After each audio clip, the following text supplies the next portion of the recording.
Assalamu alaikum students, I hope you all are fine. Students, we are in unit 4, that is data communication. In the last lesson we introduced data communication and some of the data communication terminologies were discussed. In this unit we will talk about the components of a communication system, or basic components of communication systems will be discussed in this unit. The basic components of a communication system are sender, receiver, message, protocol and transmission medium. These are the 5 essential components of any data communication system.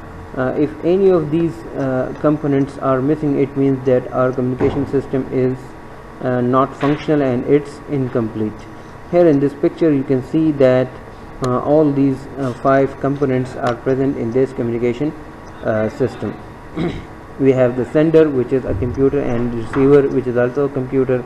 Both are working or both are using the same some sort of protocol for sending and receiving messages or data. Further, message, different types of messages are there, whether it is a text message, video or audio. Any kind of data can be sent over the network, that is generally it is called message, and there must be a medium in between, that is called transmission medium. So all these different types of components are here in this data communication. Okay, in the coming slides we will discuss these basic components of communication system and separate. First one, sender. A device used in communication system to send or transmit data to another device is called sender, or transmitter, or source. The point from where the data originates, that is called a sender, and the device which is used for initiating the communication or for sending the data to any other device, that is called a sender device. It can be a computer or mobile or any other device which is able to send any kind of information or data.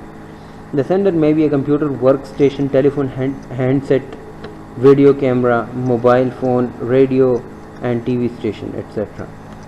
So all these are used as a sender or sending device. Second, we have the receiver.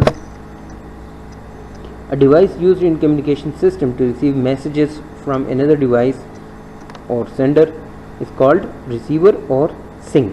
Any device which is capable of receiving the data on the network, that is called a receiver device or receiving device.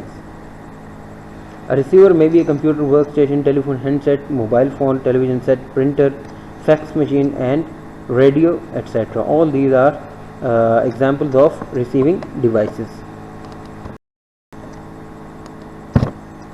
Third, we have the message.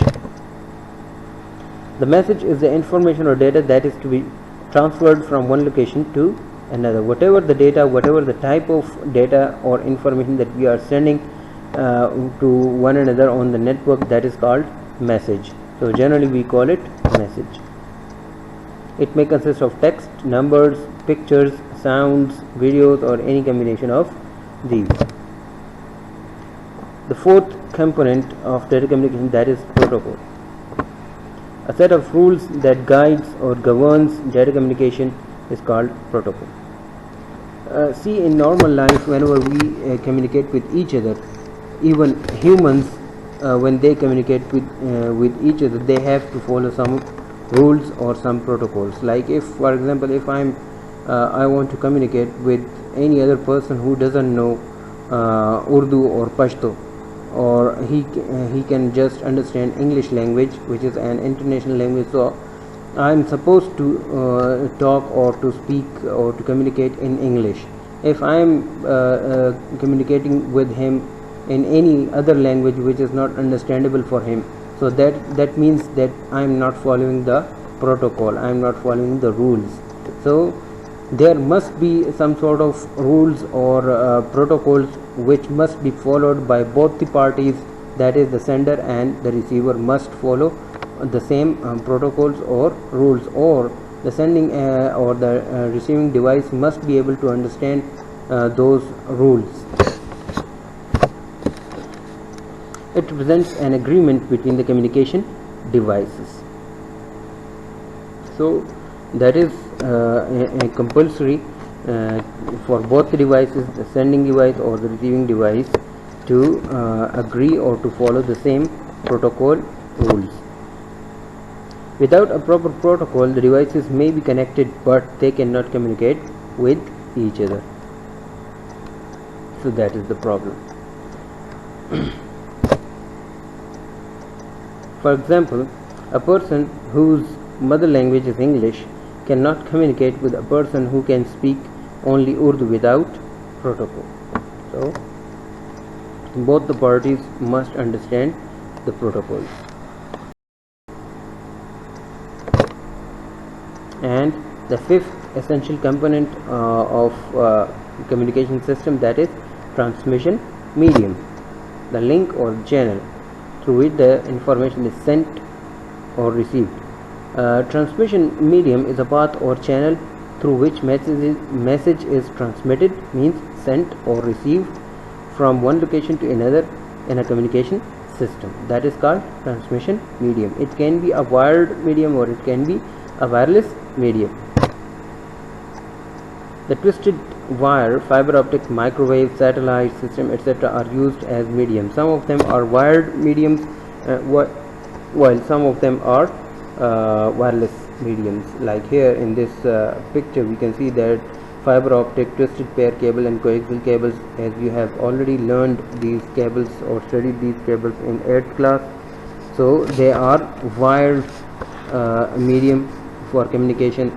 Further, we have the GPS, Bluetooth technology, satellite technology and cellular communication technology. Those are wireless mediums which uses some type of frequencies or waves for communication. So both type of mediums can be used, whether it is wired or wireless medium. So I think this lesson was very simple for all of you, as you have already studied these things in your previous class. Okay students, so these were some of the basic components of a data communication system that we have discussed in this lesson. If you have any question, you can ask me in the comments, and don't forget to subscribe my channel Computer Tuition Academy. Thanks a lot. Take care. Allah Hafiz.